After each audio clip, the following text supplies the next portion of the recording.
estadual turístico do Alto Ribeira, conhecido como Petar, região da cidade de Iporanga, interior paulista. É aqui, na caverna Alambari de Baixo, que acontece o treinamento de formação de novos bombeiros. Um lugar paradisíaco, mas que esconde grandes desafios. O cenário que a gente vai encontrar hoje é muito parecido àquelas crianças estão passando na Tailândia. Essa caverna é uma caverna que nós chamamos de molhada, né? Ela tem um rio que passa por dentro dela, então é uma caverna perigosa. Ela pode acontecer em determinada época do ano de ocorrer uma inundação e impedir a passagem. Então, quando você vai entrar numa situação dessa, você tem que analisar bem a meteorologia, da onde vêm essas águas para não ser surpreendido. O nosso produtor, Henrique Pereira, acompanhou de perto os trabalhos e vivenciou as dificuldades encontradas numa caverna. Um ambiente hostil, escuro, úmido e muito perigoso. Bom, esse exercício que está começando agora dentro dessa caverna pode durar 1 hora, 1h30 ou até 2h30. Os alunos têm que passar com a vítima por toda a caverna em segurança no menor tempo possível. Vira a cabeça, vira a cabeça. Pega a vítima, já levanta a vítima, já vamos deixar a vítima lá em cima lá. O resto, o carro de pilha aqui no paredão. O pedaço estava aqui, ó. Vamos lá, o resto avança. Avança. Bora. Solta a corda, esquece a corda. Pega a vítima. Manda aí pra a corda, chefe. Tem mais corda, peraí.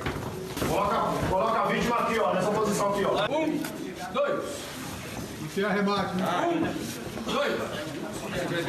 Vem o resenha. 1, 2. Põe a culpa na resenha.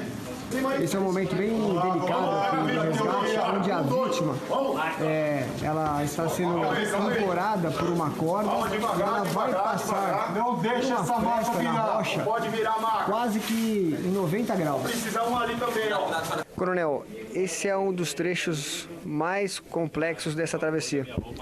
Isso, esse é um obstáculo que a gente submete os alunos, onde ele é demorado, ele é difícil e nós vamos testar a capacidade deles de vencer essa situação, mudando a estratégia. Então aqui eles costumam ficar um longo tempo até conseguir descer aqui o que nós chamamos de tobogã, que antigamente os turistas podiam vir aqui, mas hoje não pode mais. Então é justamente para a gente ver como é que eles vão desenvolver essa situação aqui. Aqui é muito demorado, perigoso para a vítima e bem desconfortável para a vítima também. Nós vamos ver como é que o comandante vai se comportar e o restante do grupo, porque como o tempo começa a se prolongar, a tendência é que as pessoas comecem a ficar um pouco mais nervosas, descontroladas, né? Então é nesse momento que entra a voz do comandante para realmente, no espírito de liderança, conter todo o pelotão aí coeso, unido, para vencer esse obstáculo. E a hora de errar é agora. Numa situação real, dificilmente se permite um erro.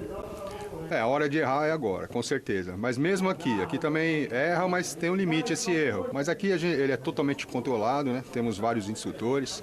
Nós vamos descer os instrutores para ficarem na parte de baixo monitorando. Eu fico aqui pessoalmente para que não ocorra nada de adverso aqui. Numa situação real você ainda tem a insegurança, né? E a parte emocional dessa vítima que também influencia muito nesse resgate. Com certeza. Numa situação aqui nessa caverna eu já tirei uma vítima real, que ela sofreu uma fratura de tíbia e fíbula. Então o que acontece? Ela já está no local adverso, ela está sofrendo de hipotermia, dor e o seu estado psicológico está abalado. Então, numa vítima real, você tem que estar o tempo todo conversando com essa vítima, acalmando ela.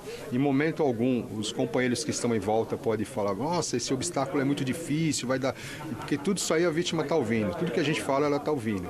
Então, tem que sempre estar transmitindo coisas positivas para a vítima. Falar assim: ó, fica tranquilo, o obstáculo é tranquilo, você vai ficar um pouquinho inclinado, mas já vai rapidinho, tal, mesmo que não seja nada disso, entendeu? Então, você tem que estar trabalhando a mente da vítima, do paciente, para que ele mantenha o seu controle psicológico, não entre em pânico ou então, na outra situação, né, podendo estar até no estado de choque. Fendas estreitas.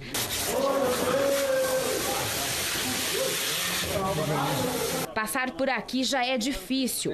Carregando uma maca, então, fica ainda pior. Imagine se tivesse realmente uma vítima precisando de socorro, como no caso dos 12 meninos e o treinador presos numa caverna no norte da Tailândia. E o que deve estar bem complicado lá, porque não foi só encontrar as crianças, é como elas vão ser resgatadas agora. Porque a caverna ainda encontra-se inundada. Pelo que a gente pôde observar pela mídia, pela imprensa, não tem outra saída. O único caminho é por onde elas entraram. Ou seja, ou espera a caverna, o nível da água descer, ou elas vão ser retiradas através do mergulho, que pelo que consta é muito perigoso, o trecho de mergulho é muito longo, os locais são muito estreitos e a possibilidade de elas entrarem em pânico durante esse mergulho é muito grande. E se elas entrarem em pânico durante esse trajeto, com certeza vai ser fatal, tanto para as crianças e talvez até para os socorristas. A simulação de resgate fica ainda mais exaustiva. Aqui nesta parte da caverna, o local está repleto de água. Depois de 2 horas caminhando pela caverna, a gente chega no ponto mais crítico. Aqui a gente pode observar até onde pode chegar o nível da água. A partir de agora, toda a atenção é redobrada, porque, por enquanto, o nível da água ainda está baixo, mas de acordo com o percurso que vamos seguir, ele vai subindo até a altura do peito. Coronel, a gente chegou aqui num ponto da caverna onde o nível da água já chega até o peito. Esse é o momento mais crítico para um resgate? Perfeito. Essa caverna, ela, como eu falei, ela tem várias características. Então ela tinha uma parte seca e uma parte molhada. Então ela tem um rio que percorre pela lateral da caverna. E quando chegamos nesse trecho aqui, para o salvamento, ele é o momento mais tenso, que ele tem um túnel de aproximadamente 50 metros, com o nível da água, às vezes no peito, no pescoço, em alguns lugares até onde não dá pé, e o que nós chamamos de teto baixo, ou seja, tem pouco espaço entre a água e o teto. E esse trecho da caverna é um trecho que tem um grande risco de inundação. Por isso que quando você vai numa caverna com risco de enchente, você tem que conhecer as características da caverna, conhecer o seu trajeto, verificar a época do ano, se são épocas de chuvas. Então, para você saber se você vai poder ir naquela caverna naquela época. Nós estamos numa época de seca, essa época aqui nós podemos andar aqui nesse trecho tranquilamente, não vamos ser surpreendidos pelas águas, mas mesmo assim a gente tem que ficar atento a todo tipo de chuva aí que aconteça de repente para não ser surpreendido no interior dessa caverna. E quando formos atravessar com a vítima, tem que ser feito de uma forma bem rápida, sem ficar trocando socorristas, do início até o final, até sair da caverna, para não parar no meio desse obstáculo. Qual que é a maior dificuldade para esse tipo de resgate? O local ali, com certeza, até onde eles chegaram, já era um local mapeado. Mas em virtude da inundação que aconteceu lá, eles não conseguem voltar pelo mesmo lugar que eles foram. E pelo que a gente pôde observar pela imprensa, esse trecho de inundação é um trecho muito longo. Então, ou eles esperam a água baixar, ou teria outra saída, ou vão ter que sair pelo mergulho. E o último mergulho realmente seria a última opção.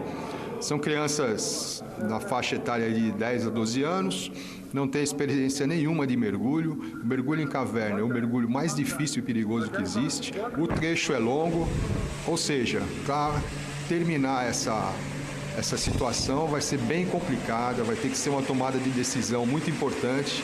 Eu acredito que eles vão permanecer lá até o nível dessa água baixar.